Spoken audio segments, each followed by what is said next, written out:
সীমান্ত এলাকাগুলোতে সীমান্তর কাছাকাছিতে কিন্তু আপনারা দেখতেছেন যে চাঁপাইনবাবগঞ্জে খুবই সমস্যা হইতেছে। এর কারণটা হইতেছে যে জমি নিয়ে গাছ কাটা নিয়ে যে দ্বন্দ্বটা শুরু হয়েছে, এটা নিয়ে আসলেও আমরা দেখতেছি যে এখানে আসলেও যে গতকাল রাত্রের থেকে সকালে আবার দেখা গেছে যে এখানে অনেকে দেখছে ভারতীয় যারা আছেন তারা বিশেষ করে হচ্ছে কাঁটা তারের মধ্যে মদের বোতল ঝুলিয়ে দিয়েছেন। কারণ মদের বোতল ঝুলিয়ে দিয়ে তারা আসলে কি জানান দিচ্ছেন, এটা হচ্ছে আসলে কিন্তু বোধগম্য বিষয় না।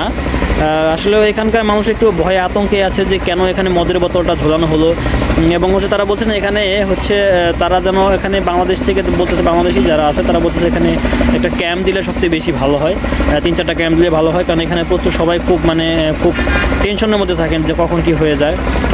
তার মধ্যে কাটা তারের যে বেড়াটা আছে সেখানে হচ্ছে মদের বোতল ঝুলিয়ে দেওয়া হয়েছে অনেক দূর পর্যন্ত দেখা যাচ্ছে যে কাটা তার ঝুলিয়ে দিছে।